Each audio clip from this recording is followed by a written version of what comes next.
the desert of the real.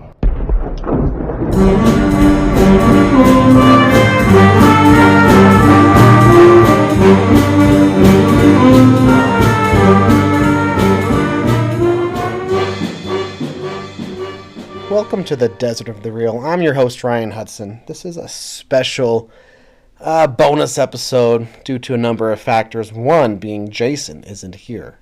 I'm by myself. Jason this week went to a funeral in another state, and he said they got about 1 inch of snow, and all the airport shut down. He spent all day in an airport, yada, yada, yada. We didn't have enough time to record or do anything, but I wanted to take time today to talk about Skeleton Crew. First, it just ended. It's topical. We're talking about Star Wars anyway, so I want to talk Skeleton Crew. The Desert of the Real is usually a movie podcast where I force Jason to watch big blockbuster movies he doesn't think are worth his time, and we try to use our academic training to dig deeply into movies, exploring the creativity, philosophy, film studies, and ethics in our films, and push you, the listener, to think critically about your entertainment. And so I just wanted to share a few thoughts, maybe nothing too fancy, about Skeleton Crew. Before I get too far, I'm just going to honestly just read the background I found online of the development. In February 2022, Production Weekly revealed the existence of an upcoming untitled Star Wars series that was being developed under the working title Grammar Rodeo, which is funny. I wonder where that comes from. John Watts, who, by the way, is responsible for some movies you've probably heard of. In fact, movies we've talked about on this podcast. The Tom Holland Spider-Man trilogy. Jason loved Spider-Man No Way Home. It was his favorite out of all the MCU movies. So he was behind this series. See here, Jon Favreau, who was behind The Mandalorian and Boba Fett. Jon Favreau. He even directed Iron Man. It's all these connections to Disney and Marvel. It's all connected. The new series was reported to be set during the High Republic era, with a formal announcement planned for Star Wars Celebration in May 2022. In mid-May, Watts and Christopher Ford were revealed to have created this series, with the pair executive producing and Ford serving as writer. The series was also revealed to be set after the events of Return of the Jedi, the same time period in which The Mandalorian is set, and apparently there are going to be characters from Skeleton Crew that are going to be in the Mandalorian and Grogu movie. So, is it going to be the kids? I don't know. Is it going to be Jude Law's character? I don't know. We'll find out. I guess together. Anyway, Watts initially pitched the series as a film right after the release of his MCU movie Spider-Man Homecoming, but his commitments with Marvel Studios delayed the project until he was finished his work on Spider-Man Far From Home and Spider-Man No Way Home. This period saw Favreau of The Mandalorian, which influenced Watts'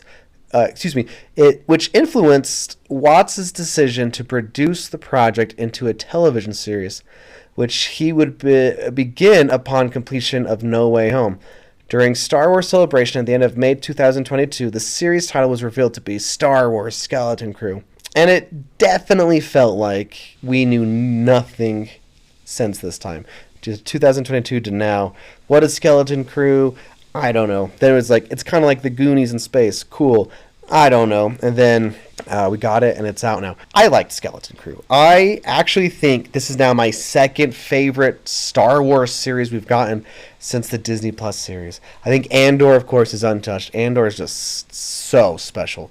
It's so good. But Skeleton Crew has jumped to number 2 because of how, simple and effective it is. It's just a story of kids who get lost and need to come back home. And they have, misadventures along the way back home. And that's it. And I think its simplicity works for its advantage here. If I was going to rate the other ones, I actually might put Ahsoka next, which is surprising because maybe I've said here on the podcast before, I'm not the biggest fan of the Clone Wars series or even Rebels. And it's basically Rebels Season 4, which is annoying, but I think the show works despite all that. And of course Mandalorian, which would be way higher, but Season 3 Mandalorian is not not great. Like, they forgot about dramatic action at all, and no characters suffer consequences, no characters mess with the status quo. We can't have any hard decisions being made. You know.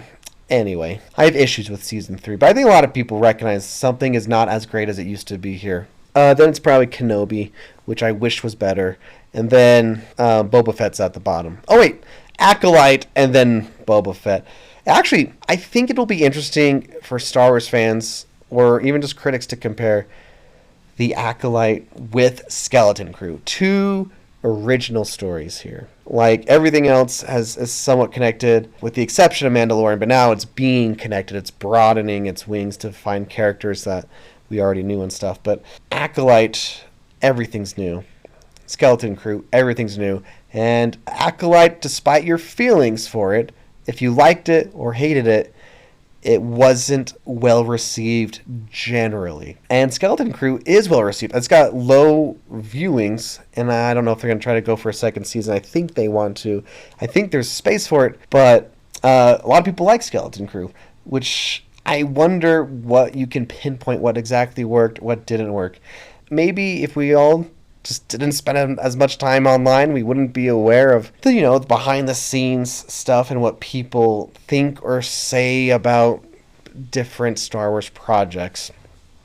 But no matter what, the two unique series are an interesting comparison. Actually, I don't know. I could just go into maybe some thoughts on Acolyte, because personally, I didn't hate it, but I also don't think it does a super great job with what it tried to do. Like, if you think of where the characters, especially the twins, where one starts and the other one starts, and then where they end, I think that's interesting. However, I don't know if it's satisfying or it feels like a complete story along the way. And there's some, like, not great parts. I remember I talked to someone about Acolyte who is not online. Like, he's older than me and knew I liked Star Wars or whatever, and he said, like, episode 3, it was one of the worst episodes of TV he's ever watched, which was funny because people online were saying similar things. But this is a man who definitely does not spend time on social media, and he was just like, what did I just watch? Anyway, but Skeleton Crew, what I think works is that simplicity.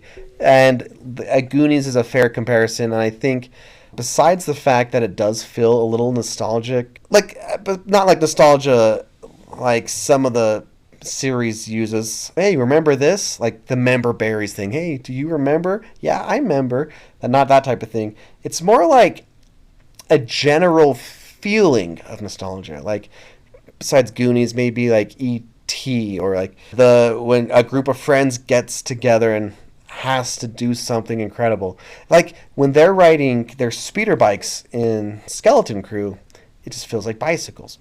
In fact, I think it's super interesting. The first episode of Skeleton Crew is characters playing Star Wars. Like, Star Wars has come full circle, where it is now Star Wars pretending to be Star Wars, or Star Wars characters in a Star Wars thing playing Star Wars. And I think that's definitely on purpose. It's like, this is you, or this was you as a kid, and this is the adventure you always wanted to be on. And I think there's a nice weave of getting you to see what the characters are doing, and it takes you back to you as a child watching Star Wars and be like, oh yeah, this is what it felt like. This is what it was like to pretend to be a Jedi and riding your bicycle, pretending you're on a speeder bike like Luke in episode 6. So I think that's awesome. Anyway, it's also, I guess, similar to the Goonies thing, the pirate thing. In fact, at first I was like, this pirate thing, is this a mistake? The robot's name is SM33, Smee, which was, I thought, silly at first, and, after a while, like, whatever. It's grown on me. And you saw some pirate hats that were classic pirate hats. And I'm like, okay, we can't just be pirates. But pirates aren't new to Star Wars. If you've seen the Clone Wars, there's that one guy, what's his name? Anaka. Anyway, there's the pirate character in the Clone Wars. But you know what? There was a pirate character in Mandalorian season 3. The only thing that they did that was interesting was that mossy pirate. What was his name? Gamorrean Shard? Something like that. And he was super interesting looking. And I'm like, this is a character who's got stuff to do. And he's a pirate, which is funny. And then, of course, season 3, they just blow up his ship. Can't have a new guy messing things up and changing the status quo. Because if you think, okay, here, you know what? In Mandalorian season 3, here's a perfect example of what's wrong with that season. Mando goes back to that town he helped in the previous seasons. And the guy, he's like, can you stay here and protect us? And then he says, no. And then pirates attack. So this would have been an interesting place to put like consequences. Like, oh, because you weren't here protecting us, these people died. Or you lost my trust. Or we can't get rid of these pirates. But no. Literally, they blow up some stuff. Nothing really happens. Like, nothing gets damaged. No one dies or anything. And then Mando comes with the Mandalorians, blow up the pirate ship. That's taken care of. Everything is back to where we used to be. That could have been an interesting way to, have stakes, have consequences. Because you said, I will not help you. I will not live here and defend you. Pirates came, and now, whatever. Anyway, but in this movie, it's a TV show. In Skeleton Crew, it seems to be more interested in playing with dynamics with stakes. Like, the kids, they pick up Jude Law's character, Jod, who's a fun bit. He's got lots of different names, which is funny. And I'm not gonna go into how the series ends in every detail or anything. But it's great that we don't know what this guy is. Does he have the Force? Does he not have the Force? Can you trust him? Can you not trust him? It's great, I think, how it plays his hand. And I think that, I hope Disney and Star Wars doesn't, cop out and, try to revitalize his character to make him different. Because I like the way he is. And I think we need more characters in our mainstream media that we can't trust. I mean, it's just the characters in the gray area, do some good, do some bad. That's like Han Solo. The original, in the first movie, it's like, this guy's just in it for his own skin. I don't know if we can trust this guy. And now Jod's kind of like that, but a little bit to a higher degree. Anyway, in Skeleton Crew, I think the kids do a great job. If a kid actor is annoying, it can ruin the whole thing. I think all 4 of them do good. Even the elephant alien kid does a great job. And I think that it's fun that they throw him in there.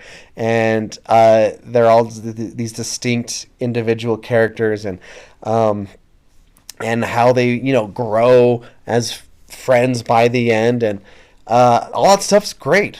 And I think it's a lot of fun how they have, the main boy, I don't remember his name, but he's the biggest fan of Star Wars. I mean, he wants to be a Jedi, and he reads these books about Jedis at the beginning.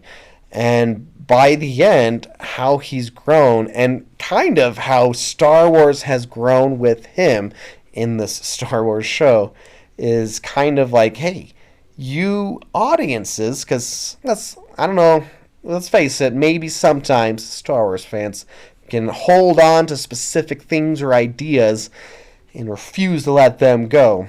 I want the Jedis of old. I want it to be like Star Wars when I grew up. And maybe Star Wars grows and changes.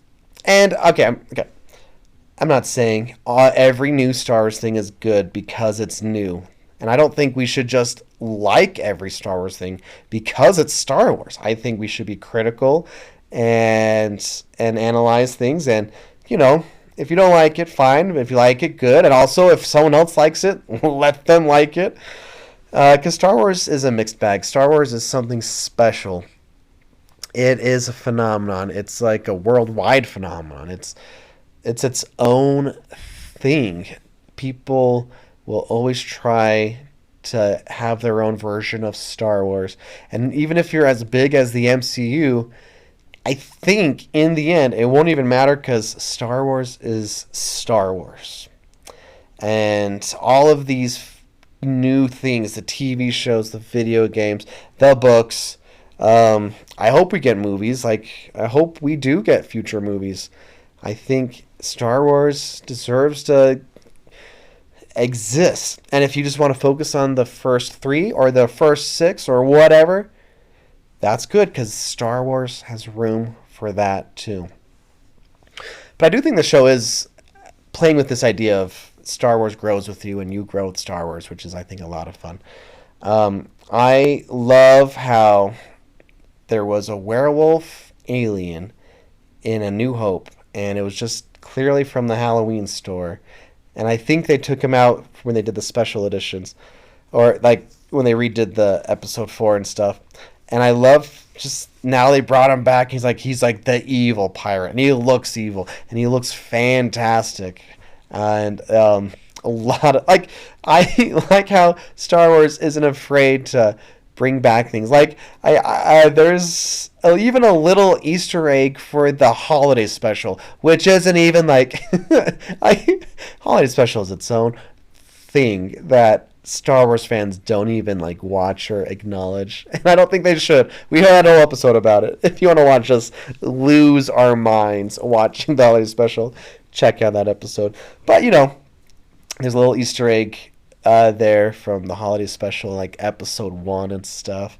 There's some cool new ideas of like how a planet is covered in an electric storm. That's really cool, and I think it's something we've never seen before. We've seen like a planet with a shield around it in Rogue One, but this is just something entirely different. And of course the practical effects, the costumes, the mise en scène, if you would, is just amazing. The ships look fantastic, and for the most part everything looks like it's production level, similar to a movie, which is what you want from these TV shows since they are in the same universe. Bryce Dallas Howard has directed a number of the TV shows now, and honestly, probably deserves her own movie. I know, like, in the Boba Fett show, her episode doesn't even have Boba Fett, which I think hurts the show, but as part of the Mandalorian story, it's great. But she directs this episode, it's episode 6, Zero Friends Again, which is, the story is kind of taking a slower pace here. And the friends are finding their footing, being all together on their adventure. But there's this moment. There's a character named KB, and she's part android with like a robot parts in her head. And it has this kind of really, I thought, touching moment where it's a great way to explain maybe someone with disabilities. I mean, yes, we shouldn't think that they're different, but this episode has a message of like, but I am different and there are things I won't be able to do. And I thought it was beautiful, if I'm being honest. Like, this way to gently teach, yes, I'm your friend, yes, I'm not different from you, but there are differences that do prevent me from being the same as you. And I love that. In fact, that's one of the moments out of the entire show that stands out to me, which is really cool.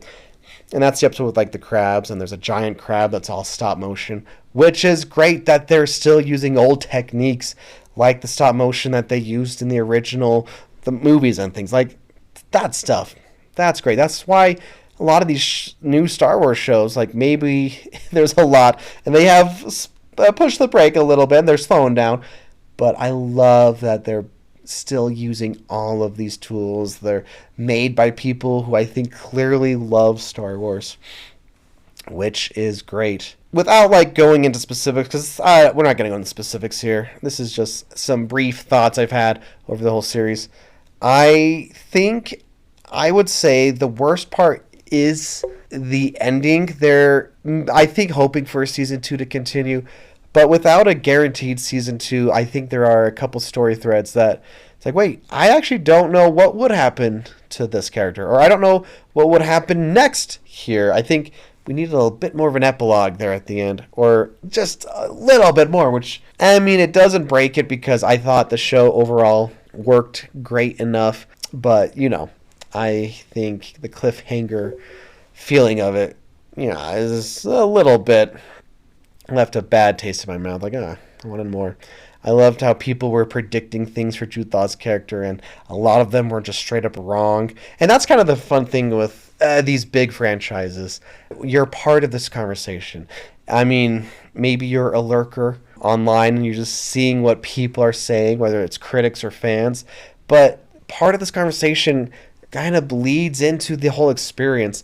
I mean, not that that's essential or important, but I think there is enough evidence, especially with how Disney does things and reacts to people's reactions to the shows and movies, that they will change ideas or tactics. Like, they have slowed down the TV shows and things because, I mean, and maybe that's not even a great thing. I don't think studios, especially directors, should bow to the whims of its fans. I think the director knows what to do better. Like, and we'll get there. And like, Jason will not listen to this episode. He's not gonna. And The Last Jedi, people, you know, have strong opinions about The Last Jedi, and we'll get there.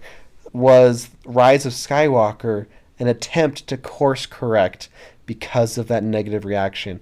I think maybe, and I think that's unfortunate, and it hurt the movie, and it's now just the movie we're left with. Anyway, but Skeleton Crew. If you haven't watched it, or if, I don't know why you'd listen to this if you haven't watched it, I think it's worth your time. I think it's a nice, clean adventure, meaning it's everything you'd want it to be.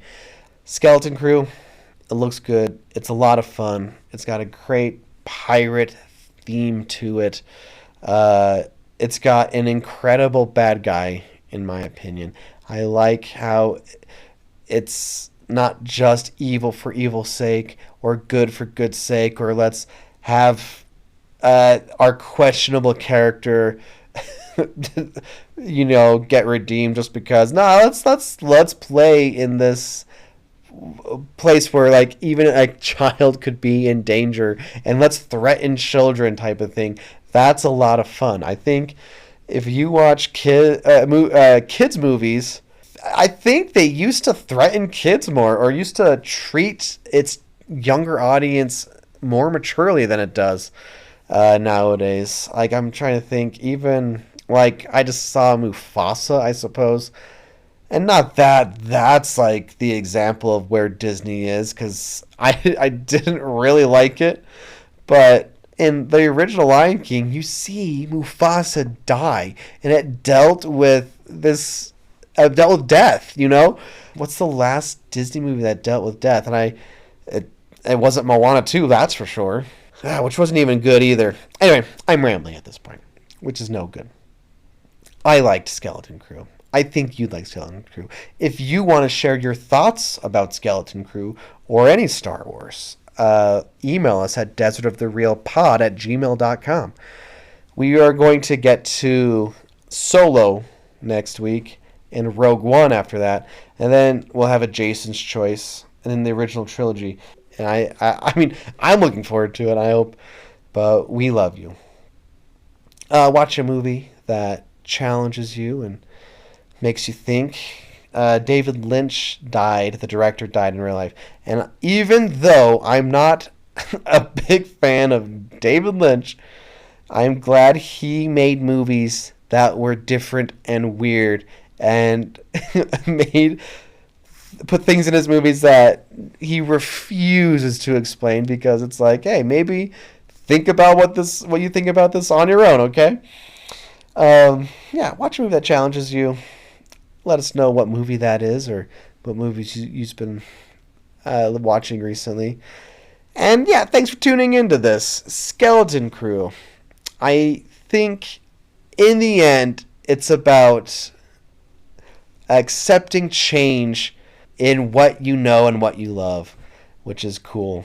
I've seen on the internet, someone making a comparison from a line from Phantom Menace where Anakin's talking to his mom about, like, that's what, don't you want the, I forget the line, but it's something to the effect of, this space, like, the galaxy needs to have people helping people. That's what we need. And there's a similar notion at the end, that last episode. There are people out there, maybe not all of it's good, but there is good out there. And I think that's hopeful. And hope is obviously a big theme of Star Wars. A new hope. Rebellions are built on hope. That type of thing. And it's great. I mean, obviously, there's more specific ideas, like the robots look like security cameras, which is a really cool design and idea. Especially, like, if you, in my class, we're going over like utopias versus dystopias, and this planet that these people live on, it's a great planet. It's like our planet. It's the most like our planet out of all the Star Wars planets. I think that's definitely on purpose. You know, accepting that sometimes something bad will happen, but there are people who can help. And maybe that's your friends around you or your parents or whatever, and a big world out there to explore. Anyway, I think that's enough. I like Skeleton Crew. I'd say 4 out of 5. Let us know your thoughts. This was Ryan. This is a Ryan episode. This is the quality you can expect. What is this? 0 preparation. Have a good night. Or day. Whatever time. It's nighttime for me. I love you. Bye.